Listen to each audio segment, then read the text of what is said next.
ಮತ್ತೊಂದು breaking news ಇದೆ. ಸಚಿವ ತಮ್ಮಣ್ಣಗೆ ಸುಮಲತಾ ಅಂಬರೀಶ್ ತಿರುಗೇಟನ್ನ ಕೊಟ್ಟಿದ್ದಾರೆ.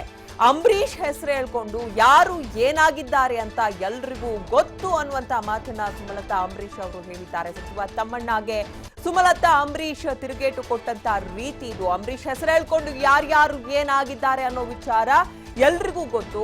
ಯಾರ್ಯಾರು ಏನೇನು ನಮ್ಮಿಂದ ಏನೇನು ಪಡೆದಿದ್ದಾರೆ, ಅಂಬರೀಶ್ ಇದ್ದಾಗ ಹೆಂಗಿದ್ರು, ಯಾರು ನಮ್ಮನೆಗೆ ಬರ್ತಾ ಇದ್ರು ಅಂತ ಎಲ್ರಿಗೂ ಗೊತ್ತಿರುವಂತ ವಿಚಾರ. ತಮ್ಮಣ್ಣ ನಮ್ಮ ಮನೆಗೆ ಎಷ್ಟು ಸಲ ಬಂದಿದ್ದಾರೆ, ಎಷ್ಟು ಸಲ ನೀರು ಕುಡಿದಿದ್ದಾರೆ, ಊಟ ಮಾಡಿದ್ದಾರೆ. ಅತಿಥಿ ಸತ್ಕಾರ ಏನು ಅಂತ ಅಂಬಿ ಕುಟುಂಬಕ್ಕೆ ಯಾರು ಕೂಡ ಹೇಳ್ಕೊಡ್ಬೇಕಾಗಿಲ್ಲ ಅಂತ ಸುಮಲತಾ ಅವರು ಕಿಡಿಕಾರಿದ್ದಾರೆ. ಮಂಡ್ಯದಲ್ಲಿ ತಮ್ಮಣ್ಣಗೆ ಸುಮಲತಾ ಅಂಬರೀಶ್ ಟಾಂಗ್ ಕೊಟ್ಟಂತ ರೀತಿ ಇದು. ಇನ್ನೊಂದು ಕಡೆ ಬಣ್ಣ ಹಚ್ಚಿದವ್ರನ್ನ ನಂಬಾರ್ದು ಅನ್ನೋ ರೀತಿಯಲ್ಲಿ ಡಿ.ಸಿ ತಮ್ಮಣ್ಣ ಅವರು ಕೊಟ್ಟಂತ ಹೇಳಿಕೆಗೆ ಬಣ್ಣ ಹಚ್ಚಿರುವವರು ಇನ್ಯಾರು ಸ್ಪರ್ಧೆಯಲ್ಲಿ ಇಲ್ಲವಾ ಅನ್ನುವಂತ ಪ್ರಶ್ನೆ ಕೂಡ ಮಾಡಿದ್ದಾರೆ. ಯಾರು ಮಾತಾಡ್ತಿದ್ರು, ಒಂದ್ ದಿವಸ ಮನೆಗೆ ಹೋದ್ರೆ ಯಾರಿಗೆ ಒಂದ್ ಗ್ಲಾಸ್ ನೀರು ಕೊಟ್ಟಿದ್ರು, ನೀನ್ ಯಾವ ಊರಪ್ಪ ಅಂತ ಕೇಳಿದ್ರು, ಏನ್ ಆಗ್ಬೇಕು ನೀನ್ ಕಷ್ಟ ಸುಖ ಅಂತ ಕೇಳಿದ್ರು. ಇವತ್ತು ಬಂದು ಹೆಸರು ಹೇಳ್ಕೊಂಡು ಬಂದು ನಾನೇನು ಉದ್ಧಾರ ಮಾಡ್ತೀನಿ ಬಂದ್ರೆ ಇನ್ನೂ ಹೆಣ್ಮಗಳು ಬಂದು ಏನು ಉದ್ಧಾರ ಮಾಡಿದ್ರು. ಇದನ್ನ ನೀವೆಲ್ಲ ಯೋಚನೆ ಮಾಡಬೇಕು.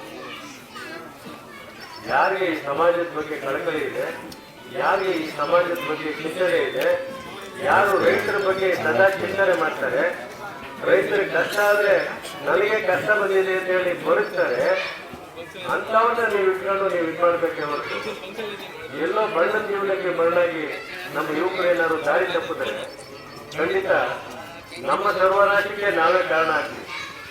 ಯಾಕೆಂದ್ರೆ ನೀವು ಮತದಾರ ಬಂಧುಗಳು, ನೀವು ಈ ಕ್ಷೇತ್ರದ ಈ ಜಿಲ್ಲೆಯ ಜನರ ಹಣೆ ಬರ ಬರೆಯುವಂತವ್ರು. ನೀವು ಅವ್ರ ಹೆಸರಿಟ್ಕೊಂಡು ಯಾರ್ಯಾರು ಏನಾಗಿದ್ದಾರೆ ಅನ್ನೋದು ನನಗೂ ಗೊತ್ತು. ಅದರ ವಿಚಾರ ನಾನು ಇಲ್ಲಿ ಹೇಳೋಕ್ಕೆ ಇಷ್ಟ ಇಲ್ಲ. ಯಾಕೆಂದರೆ ಈ ಥರದ ಮಾತುಗಳು ಅವ್ರ ಸಂಸ್ಕಾರ, ಮಾತಾಡದೇ ಇರೋದು ನನ್ನ ಸಂಸ್ಕಾರ.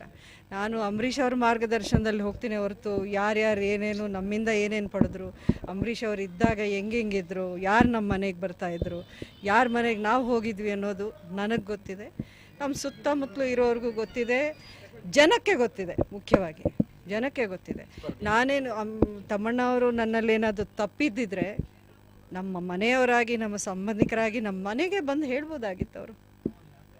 ಅವ್ರ ಸೊಸೆ ಅಲ್ವೇ ನಾನು, ಅಂಬರೀಷ್ಗೆ ಅಣ್ಣ ಆಗಬೇಕು. ಅವರು ಬಂದು ನಮ್ಮ ಮನೇಲೇ ಹೇಳ್ಬೋದಾಗಿತ್ತು, ಏನಮ್ಮ ಈ ಥರ ನಿನ್ನ ಬಗ್ಗೆ ಮಾತಾಡ್ತಿದ್ದಾರೆ, ತಪ್ಪಿದೆ ತಿದ್ಕೊ ಅಂದರೆ ನಾನು ತಿದ್ಕೊಳ್ಳೋಕ್ಕಾಗಲ್ವಾ ನನಗೆ? ಅತಿಥಿ ಸತ್ಕಾರ ಏನು ಅಂತ ಅಂಬರೀಷ್ ಅವ್ರ ಕುಟುಂಬಕ್ಕೆ ಯಾರು ಹೇಳ್ಕೊಡ್ಬೇಕಾಗಿಲ್ಲ ಬಿಡಿ.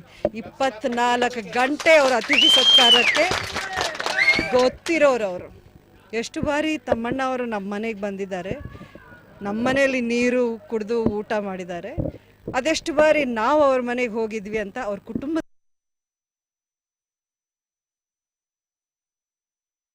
ಯಾರು ಮಾತಾಡ್ತಿದ್ರು. ಒಂದ್ ದಿವಸ ಮನೆಗೆ ಹೋದ್ರೆ ಯಾರಿಗೆ ಒಂದ್ ಗ್ಲಾಸ್ ನೀರು ಕೊಟ್ಟಿದ್ರು, ನೀನ್ ಯಾವ ಊರಪ್ಪ ಅಂತ ಕೇಳಿದ್ರು, ಏನ್ ಆಗ್ಬೇಕು ನೀನ್ ಕಷ್ಟ ಸುಖ ಅಂತ ಕೇಳಿದ್ರು. ಇವತ್ತು ಬಂದು ಹೆಸರು ಹೇಳ್ಕೊಂಡು ಬಂದು ನಾನೇನು ಉದ್ಧಾರ ಮಾಡ್ತೀನಿ ಬಂದ್ರೆ ಇನ್ನೂ ಹೆಣ್ಮಗಳು ಬಂದು ಏನು ಉದ್ಧಾರ ಮಾಡಿದ್ರು. ಇದನ್ನ ನೀವೆಲ್ಲ ಯೋಚನೆ ಮಾಡಬೇಕು. ಯಾರಿಗೆ ಈ ಸಮಾಜದ ಬಗ್ಗೆ ಕಳಕಳಿ ಇದೆ, ಯಾರಿಗೆ ಈ ಸಮಾಜದ ಬಗ್ಗೆ ಚಿಂತನೆ ಇದೆ, ಯಾರು ರೈತರ ಬಗ್ಗೆ ಸದಾ ಚಿಂತನೆ ಮಾಡ್ತಾರೆ, ರೈತರಿಗೆ ಕಷ್ಟ ಆದ್ರೆ ನನಗೆ ಕಷ್ಟ ಬಂದಿದೆ ಅಂತ ಹೇಳಿ ಬರುತ್ತಾರೆ, ಅಂತವನ್ನ ನೀವು ಇಟ್ಕೊಂಡು ನೀವು ಇದು ಮಾಡ್ಬೇಕೆ ಹೊರತು ಎಲ್ಲೋ ಬಣ್ಣದ ಜೀವನಕ್ಕೆ ಮಣ್ಣಾಗಿ ನಮ್ಮ ಯುವಕರು ಏನಾದ್ರು ದಾರಿ ತಪ್ಪಿದ್ರೆ ಖಂಡಿತ ನಮ್ಮ ಸರ್ವನಾಶಕ್ಕೆ ನಾವೇ ಕಾರಣ ಆಗ್ತೀವಿ. ಯಾಕೆಂದ್ರೆ ನೀವು ಮತದಾರ ಬಂಧುಗಳು, ನೀವು ಈ ಕ್ಷೇತ್ರ. ಇನ್ನು ಈ ವಿಚಾರವಾಗಿ ಮತ್ತಷ್ಟು ಮಾಹಿತಿಯನ್ನ ನೀಡ್ತಾರೆ ನಮ್ಮ ಮಂಡ್ಯ ಪ್ರತಿನಿಧಿ ಮೋಹನ್ ರಾಜ್. ನೇರ ಸಂಪರ್ಕಕ್ಕೆ ಸಿಗ್ತಾ ಇದ್ದಾರೆ. ಮೋಹನ್ ರಾಜ್, ಎಲ್ಲೋ ಒಂದ್ ಕಡೆ ತಮ್ಮಣ್ಣ ಅವರ ಹೇಳಿಕೆಗೆ ಮಾತಿನ ಮೂಲಕವೇ ಚಾಟಿ ಬೀಸಿದ್ದಾರಾ ಸುಮಲತಾ ಅಂಬರೀಶ್?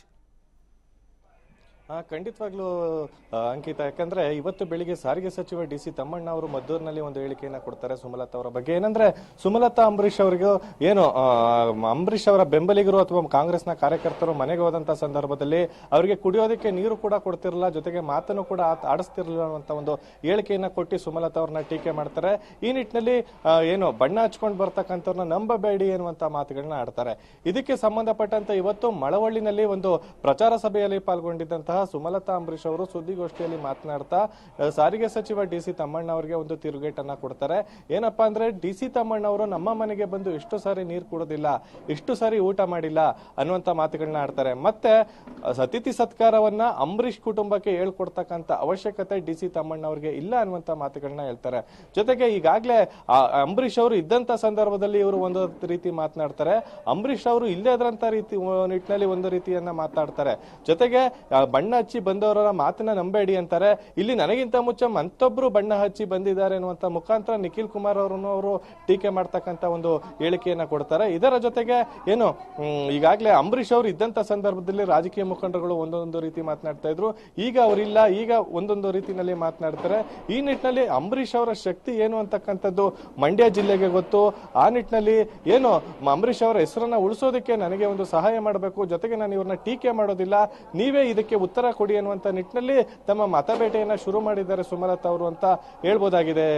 ಅಂಕಿತಾ, ಇನ್ನು ಕೆಲ ದಿನಗಳ ಹಿಂದೆ ಅಷ್ಟೇ ಸುಮಲತಾ ಅಂಬರೀಶ್ ಅವರು ದ್ವೇಷ ರಾಜಕಾರಣದಿಂದ ನಾನು ಯಾವತ್ತೂ ಕೂಡ ದೂರ ಇರ್ತೀನಿ ಅನ್ನುವಂತ ಮಾತನ್ನ ಹೇಳ್ತಿದ್ರು. ಇದೀಗ ಪದೇ ಪದೇ ಜೆಡಿಎಸ್ ನಾಯಕರು ಅವರ ವಿರುದ್ಧ ಹೇಳಿಕೆ ಕೊಡ್ತಾ ಇರೋದು ಎಲ್ಲೋ ಒಂದ್ ಕಡೆ ಅವರಿಗೂ ಕೋಪ ತರಿಸುವಂತ ಕಾರಣ ಆಗ್ತಾ ಇದೆಯಾ ಅಂತ? ಖಂಡಿತವಾಗ್ಲೂ ಅಂಕಿತ, ಏನಂದ್ರೆ ಈಗಾಗಲೇ ಏನು ಒಂದು ಕಡೆ ಈಗಾಗಲೇ ನಿಖಿಲ್ ಕುಮಾರ್ ಅವರು ಜೆಡಿಎಸ್ ನಿಂದ ಅಭ್ಯರ್ಥಿ ಅಂತ ಘೋಷಣೆ ಆಗಿದೆ. ಮತ್ತೊಂದೆಡೆ ಸುಮಲತಾ ಅಂಬರೀಶ್ ಅವರು ಕಾಂಗ್ರೆಸ್ ನಿಂದ ಟಿಕೆಟ್ ಸಿಗದಿರ್ತಕ್ಕಂಥ ಹಿನ್ನೆಲೆಯಲ್ಲಿ ಪಕ್ಷೇತರವಾಗಿ ಸ್ಪರ್ಧೆ ಮಾಡ್ತಕ್ಕಂಥ ಎಲ್ಲಾ ಸಾಧ್ಯತೆಗಳು ನಿಚ್ಚಳವಾಗಿದೆ.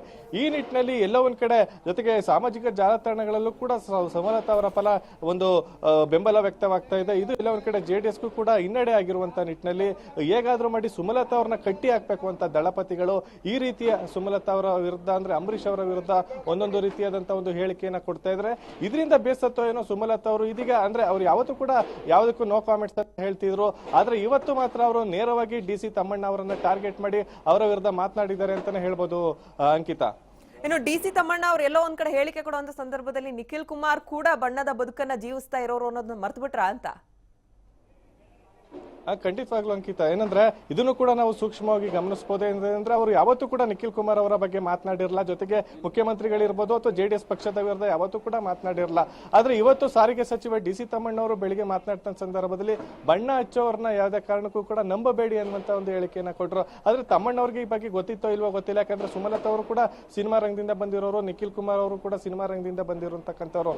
ಅದಕ್ಕೆ ಅವರು ಒಂದು ಉತ್ತರವನ್ನ ಕೊಟ್ಟಿದ್ದಾರೆ ಸುಮಲತಾ ಅವರು, ನಾನೊಬ್ಬರೇ ಬಣ್ಣದ ಬದುಕಿಂದ ಬಂದಿರತಕ್ಕಂಥ ನಮ್ಮ ಎದುರಾಳಿ ಅಭ್ಯರ್ಥಿ ಕೂಡ ಒಂದು ಸಿನಿ ರಂಗದಿಂದ ಬಂದಿರತಕ್ಕಂಥವ್ರು ಅನ್ನುವಂತ ಮುಖಾಂತರ ಅವರು ತಮ್ಮಣ್ಣ ಅವರಿಗೆ ನೇರವಾಗಿ ಟಾಂಗ್ ಕೊಟ್ಟಿದ್ದಾರೆ ಅಂತಾನೆ ಹೇಳ್ಬೋದು. ಅಂಕಿತಾ, ಓಕೆ, ಧನ್ಯವಾದ ಮೋಹನ್ ರಾಜ್ ತಮ್ಮೆಲ್ಲ ಮಾಹಿತಿಗಾಗಿ. ನಮ್ಮವರ ಊರು, ನಮ್ಮ ಮಾವನವರ ಊರು ಅಂತ ಹೇಳಬೇಕು. ಮಳವಳ್ಳಿ ಹುಚ್ಚೇಗೌಡರ ಸೊಸೆ ನಾನು. ಅಂಬರೀಷ್ ಅವ್ರ ಹೆಸರಿಟ್ಕೊಂಡು ಯಾರ್ಯಾರು ಏನಾಗಿದ್ದಾರೆ ಅನ್ನೋದು ನನಗೂ ಗೊತ್ತು. ಅದರ ವಿಚಾರ ನಾನು ಇಲ್ಲಿ ಹೇಳೋಕ್ಕೆ ಇಷ್ಟ ಇಲ್ಲ. ಯಾಕೆಂದರೆ ಈ ಥರದ ಮಾತುಗಳು ಅವ್ರ ಸಂಸ್ಕಾರ, ಮಾತಾಡದೇ ಇರೋದು ನನ್ನ ಸಂಸ್ಕಾರ. ನಾನು ಅಂಬರೀಷ್ ಅವ್ರ ಮಾರ್ಗದರ್ಶನದಲ್ಲಿ ಹೋಗ್ತೀನಿ ಹೊರತು ಯಾರ್ಯಾರು ಏನೇನು ನಮ್ಮಿಂದ ಏನೇನು ಪಡೆದ್ರು, ಅಂಬರೀಷ್ ಅವ್ರು ಇದ್ದಾಗ ಹೆಂಗಿದ್ರು, ಯಾರು ನಮ್ಮ ಮನೆಗೆ ಬರ್ತಾಯಿದ್ರು, ಯಾರ ಮನೆಗೆ ನಾವು ಹೋಗಿದ್ವಿ ಅನ್ನೋದು ನನಗೆ ಗೊತ್ತಿದೆ, ನಮ್ಮ ಸುತ್ತಮುತ್ತಲು ಇರೋರಿಗೂ ಗೊತ್ತಿದೆ, ಜನಕ್ಕೆ ಗೊತ್ತಿದೆ, ಮುಖ್ಯವಾಗಿ ಜನಕ್ಕೆ ಗೊತ್ತಿದೆ. ನಾನೇನು ತಮ್ಮಣ್ಣ ಅವರು ನನ್ನಲ್ಲಿ ಏನಾದರೂ ತಪ್ಪಿದ್ದಿದ್ರೆ ನಮ್ಮ ಮನೆಯವರಾಗಿ, ನಮ್ಮ ಸಂಬಂಧಿಕರಾಗಿ ನಮ್ಮ ಮನೆಗೆ ಬಂದು ಹೇಳ್ಬೋದಾಗಿತ್ತು. ಅವ್ರ ಸೊಸೆ ಅಲ್ವೇ ನಾನು, ಅಂಬರೀಷ್ಗೆ ಅಣ್ಣ ಆಗ್ಬೇಕು, ಅವರು ಬಂದು ನಮ್ಮ ಮನೇಲೇ ಹೇಳ್ಬೋದಾಗಿತ್ತು, ಏನಮ್ಮ ಈ ಥರ ನಿನ್ನ ಬಗ್ಗೆ ಮಾತಾಡ್ತಿದ್ದಾರೆ, ತಪ್ಪಿದೆ ತಿದ್ಕೊ ಅಂದರೆ ನಾನು ತಿದ್ಕೊಳ್ಳೋಕ್ಕಾಗಲ್ವಾ ನನಗೆ? ಅತಿಥಿ ಸತ್ಕಾರ ಏನು ಅಂತ ಅಂಬರೀಷ್ ಅವ್ರ ಕುಟುಂಬಕ್ಕೆ ಯಾರು ಹೇಳ್ಕೊಡ್ಬೇಕಾಗಿಲ್ಲ ಬಿಡಿ.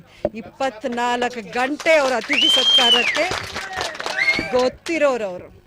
ಎಷ್ಟು ಬಾರಿ ತಮ್ಮಣ್ಣ ಅವರು ನಮ್ಮ ಮನೆಗೆ ಬಂದಿದ್ದಾರೆ, ಊಟ ಮಾಡಿದ್ದಾರೆ, ಅದೆಷ್ಟು ಬಾರಿ ನಾವು ಅವ್ರ ಮನೆಗೆ ಹೋಗಿದ್ವಿ ಅಂತ ಅವ್ರ ಕುಟುಂಬದವರೇ ಹೇಳಿ. ಎಸ್, ಇದಿಷ್ಟು ಸುಮಲತಾ ಅಂಬರೀಶ್ ಅವರ ಮಾತು. ಅತಿಥಿ ಸತ್ಕಾರ ವಿಚಾರವಾಗಿ ಅಂಬರೀಶ್ ಅವರಿಗೆ ಯಾರು ಪಾಠ ಕಲಿಸುವಂತ ಅಗತ್ಯ ಇಲ್ಲ. ಯಾಕಂದ್ರೆ ಇಡೀ ರಾಜ್ಯದ ಜನತೆಗೆ ಗೊತ್ತು ಅತಿಥಿ ಸತ್ಕಾರಕ್ಕೆ ಅಂಬರೀಶ್ ಅವರು ಎಷ್ಟು ಪ್ರಸಿದ್ಧರಾಗಿದ್ರು. 24 ಗಂಟೆಗಳು ಕೂಡ ಅವ್ರ ಮನೆಗೆ ಬಂದು ಹೋಗ್ತಾ ಇದ್ರು ಜನರು. ಅವರನ್ನೆಲ್ಲ ಹೇಗೆ ಸತ್ಕರಿಸಿದ್ದಾರೆ ಅಂಬರೀಶ್ ಅನ್ನೋದು ಎಲ್ರಿಗೂ ಕೂಡ ಗೊತ್ತು ಅಂತ. ಇನ್ನೊಂದು ಕಡೆ ನನ್ನಿಂದ ಏನಾದ್ರೂ ತಪ್ಪಾಗಿದ್ರೆ ನನ್ನ ಕರ್ಸ್ ಮಾತಾಡಬಹುದಾಗಿತ್ತು ಡಿ ಸಿ ತಮ್ಮಣ್ಣ ಅವರು. ಅಂಬರೀಶ್ ಅವರಿಗೆ ಅಣ್ಣನ ಸ್ಥಾನದಲ್ಲಿ ಇದ್ದಂಥವ್ರು, ನಾನು ಕೂಡ ಅವ್ರ ಸೊಸೆ, ಆದರೆ ಎಲ್ಲೋ ಒಂದು ಕಡೆ ಯಾವುದೋ ವೇದಿಕೆಯಲ್ಲಿ ಈ ರೀತಿಯಾದಂಥ ಮಾತುಗಳನ್ನು ಆಡೋದು ನೋವನ್ನು ಉಂಟು ಮಾಡುತ್ತೆ ಅನ್ನೋ ರೀತಿಯಲ್ಲೇ ಸುಮಲತಾ ಅಂಬರೀಶ್ ಅವರು ಒಂದು ರಿಯಾಕ್ಷನ್ ಕೊಟ್ಟಿದ್ದಾರೆ. ಇನ್ನು ಇಲ್ಲಿ ನಾವು ನೆನಪು ಮಾಡ್ಕೊಳ್ಬೇಕಾಗತ್ತೆ, ಕೆಲ ದಿನಗಳ ಹಿಂದೆ ಅಷ್ಟೇ ಸುಮಲತಾ ಅಂಬರೀಶ್ ಹೇಳಿದ್ರು, ದ್ವೇಷ ರಾಜಕಾರಣ ನನಗೆ ಒಗ್ಗಿ ಬರೋದಿಲ್ಲ ಅನ್ನುವಂಥದ್ದು. ಎಲ್ಲೋ ಒಂದ್ ಕಡೆ ಪದೇ ಪದೇ ಅವರನ್ನ ನಮ್ಮವರ ಊರು, ನಮ್ಮ ಮಾವನವರ ಊರು ಅಂತ ಹೇಳಬೇಕು. ಮಳವಳ್ಳಿ ಹುಚ್ಚೇಗೌಡರ ಸೊಸೆ ನಾನು. ಸೊ ಅವ್ರ ಊರಿಗೆ ಬಂದಾಗ ಅಷ್ಟೇ ಪ್ರೀತಿಯಿಂದ ನನ್ನ ರಿಸೀವ್ ಮಾಡಿಕೊಂಡು ಸ್ವಾಗತ ಏನು ಕೊಟ್ಟಿದ್ದಾರೆ ನೋಡಿದ್ರೆ ನಿಜವಾಗ್ಲೂ ನನಗೆ ಏನು ಹೇಳೋಕ್ಕೆ ನನಗೆ ಗೊತ್ತಾಗ್ತಾ ಇಲ್ಲ. ಒಂಥರ ಎಮೋಷನಲ್ ಫೀಲಿಂಗಲ್ಲಿ ಇದ್ದೀನಿ ನಾನು.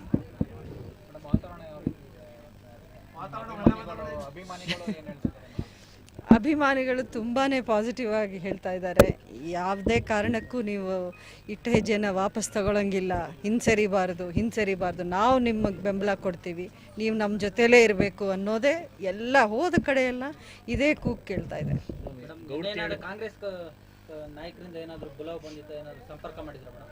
ಇಲ್ಲ, ಆ ಥರದ್ದೇನಿಲ್ಲ. ಅವರೆಲ್ಲ ಅಂದರೆ ಮೀಡಿಯಾ ಮೂಲಕ ಸ್ಟೇಟ್ಮೆಂಟ್ಸು ನಾನು ಕೇಳ್ತಾ ಇದ್ದೀನಿ ಹೊರತು ನಾನು ಡೈರೆಕ್ಟಾಗಿ ಯಾರೂ ನನ್ನನ್ನು ಭೇಟಿ ಮಾಡಿಲ್ಲ. ಅಲ್ಲ, ನೀವು ತಿರ್ಗಾ 2 months ಬ್ಯಾಕ್ ಸ್ಟೋರಿ ಕೇಳ್ತಾ ಇದ್ದೀರಾ. ಅದೆಲ್ಲ ಮುಗ್ದೋದ ಕತೆ. ನಾನು ಬೇಡ ಅಂತಾನು ಹೇಳಿದ್ದೀನಿ, ಅದಾಗೋಗಿದೆ ಬಿಡಿ.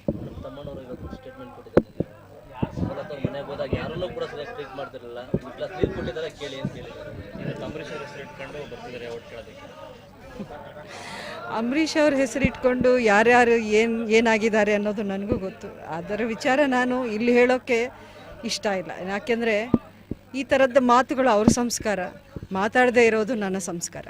ನಾನು ಅಂಬರೀಷ್ ಅವ್ರ ಮಾರ್ಗದರ್ಶನದಲ್ಲಿ ಹೋಗ್ತೀನಿ ಹೊರತು ಯಾರ್ಯಾರು ಏನೇನು ನಮ್ಮಿಂದ ಏನೇನು ಪಡೆದ್ರು, ಅಂಬರೀಷ್ ಅವ್ರು ಇದ್ದಾಗ ಹೆಂಗಿದ್ರು, ಯಾರು ನಮ್ಮ ಮನೆಗೆ ಬರ್ತಾಯಿದ್ರು, ಯಾರ ಮನೆಗೆ ನಾವು ಹೋಗಿದ್ವಿ ಅನ್ನೋದು ನನಗೆ ಗೊತ್ತಿದೆ, ನಮ್ಮ ಸುತ್ತಮುತ್ತಲು ಇರೋರಿಗೂ ಗೊತ್ತಿದೆ, ಜನಕ್ಕೆ ಗೊತ್ತಿದೆ. ಮುಖ್ಯವಾಗಿ ಜನಕ್ಕೆ ಗೊತ್ತಿದೆ. ನಾನೇನು ತಮ್ಮಣ್ಣ ಅವರು ನನ್ನಲ್ಲಿ ಏನಾದರೂ ತಪ್ಪಿದ್ದಿದ್ರೆ ನಮ್ಮ ಮನೆಯವರಾಗಿ, ನಮ್ಮ ಸಂಬಂಧಿಕರಾಗಿ ನಮ್ಮ ಮನೆಗೆ ಬಂದು ಹೇಳ್ಬೋದಾಗಿತ್ತು. ಅವ್ರ ಸೊಸೆ ಅಲ್ವೇ ನಾನು, ಅಂಬರೀಷ್ಗೆ ಅಣ್ಣ ಆಗಬೇಕು. ಅವರು ಬಂದು ನಮ್ಮ ಮನೇಲೇ ಹೇಳ್ಬೋದಾಗಿತ್ತು, ಏನಮ್ಮ ಈ ಥರ ನಿನ್ನ ಬಗ್ಗೆ ಮಾತಾಡ್ತಿದ್ದಾರೆ, ತಪ್ಪಿದೆ, ತಿದ್ಕೊ ಅಂದರೆ ನಾನು ತಿದ್ಕೊಳ್ಳೋಕ್ಕಾಗಲ್ವಾ ನನಗೆ? ಅತಿಥಿ ಸತ್ಕಾರ ಏನು ಅಂತ ಅಂಬರೀಷ್ ಅವ್ರ ಕುಟುಂಬಕ್ಕೆ ಯಾರು ಹೇಳ್ಕೊಡ್ಬೇಕಾಗಿಲ್ಲ ಬಿಡಿ.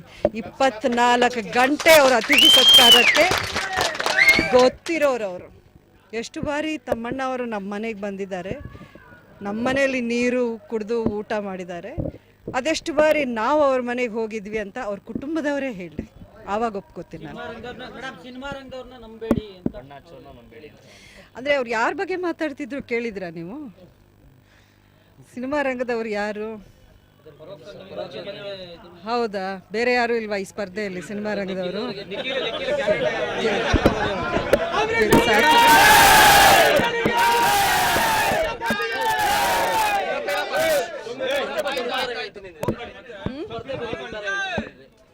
ಏನ್ರಿ ಕೇಳಿಸ್ತಾ ಇಲ್ಲ. ಅದೇ ನಾನು ಈಗ ಎಲ್ಲ ಕಡೆ ಹೋಗ್ತಾ ಇದ್ದೀನಲ್ಲ, ಇನ್ನೊಂದು 2 ದಿನ ಇದೆ ನಂದು ಪ್ರವಾಸ. ಅದನ್ನು ಮುಗಿಸ್ಕೊಂಡು ಅಷ್ಟರೊಳಗೆ ಇವರೇನಾದರೂ ಅನೌನ್ಸ್ಮೆಂಟ್ ಬಂದುಬಿಟ್ರೆ KPCCಯಿಂದ ಅಥವಾ ಕಾಂಗ್ರೆಸ್ ಪಾರ್ಟಿಯಿಂದ ಅಫಿಷಿಯಲ್ ಆಗಿ ಅವ್ರು ಡಿಕ್ಲೇರ್ ಮಾಡಲಿ, ಆವಾಗ ನಾನೇ ನಿಮ್ಮನ್ನೆಲ್ಲರನ್ನೂ ಕರೆದು ಒಳ್ಳೆ ಸುದ್ದಿ ಕೊಡ್ತೀನಿ.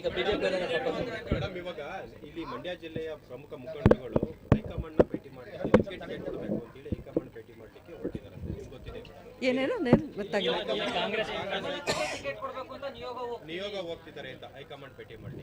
ನನಗೆ ಇದ್ರ ಬಗ್ಗೆ ಮಾಹಿತಿ ಇಲ್ಲ ನಿಜವಾಗ್ಲೂ. ಇಲ್ಲ, ಅಂದರೆ ಈ ಥರ ನಾವು ಮೀಡಿಯಾ ಮೂಲಕ ಸ್ಟೇಟ್ಮೆಂಟ್ಸ್ ಏನೇನು ಕೊಟ್ಟಿದ್ದಾರೆ ಅದನ್ನು ಕೇಳಿದ್ದೇನೆ ಹೊರತು ನನ್ನ ಡೈರೆಕ್ಟಾಗಿ ಯಾರು ಸಂಪರ್ಕ ಮಾಡಿಲ್ಲ. ಈಗ ನಾನು ಜನಾಭಿಪ್ರಾಯಕ್ಕೆ ಬೆಲೆ ಕೊಟ್ಟಿದ್ದಕ್ಕೆ ಇಷ್ಟು ದೂರ ನಾನು ಬಂದಿದ್ದು. ಇಲ್ಲಾಂದರೆ ನಾನು ರಾಜಕೀಯಕ್ಕೆ ಬರೋ ಒಂದು ಆಸಕ್ತಿನೂ ಇರಲಿಲ್ಲ. ಇಲ್ಲಾಂದರೆ ನಾನು MLC ಆಗ್ಬೋದಾಗಿತ್ತು, ಮಂತ್ರಿನೂ ಆಗ್ಬೋದಾಗಿತ್ತಲ್ವ. ಅದಕ್ಕೆ ನಾನು ಏನು ಕೇಳ್ತೀನಿ ಅಂದರೆ, ಈ ಒಂದು ಪರಿಸ್ಥಿತಿ ಕಾಂಗ್ರೆಸ್ ಒಂದು ವೇಳೆ ಅನೌನ್ಸ್ ಮಾಡಿಬಿಟ್ರೆ ಮತ್ತೆ ಜನರನ್ನೇ ಕೇಳ್ತೀನಿ, ನೀವೇನು ಹೇಳ್ತೀರಪ್ಪ, ಎಲ್ಲಿರಬೇಕು, ನಾನು ಯಾವ ಪಕ್ಷದಿಂದ ನಾನು ನಿಂತ್ಕೋಬೇಕು ಅಥವಾ ಸ್ವತಂತ್ರವಾಗಿ ನಿಂತ್ಕೊಳ್ಳೋದು ಒಳ್ಳೆಯದಾ ಅನ್ನೋದನ್ನು ಜನರ ಬಾಯಿಂದ ಬರಲಿ. ನಾನು ಯಾಕೆ ಹೇಳಲಿ? ಜನಾಭಿಪ್ರಾಯಕ್ಕೆ ನಾನು ಬೆಲೆ ಕೊಡ್ತೀನಿ. ಮೇಡಮ್, ಈಗ ನಾಳೆನೂ ಮುಂದುವರಿಯುತ್ತಾ ಮೇಡಮ್ ಪ್ರವಾಸ?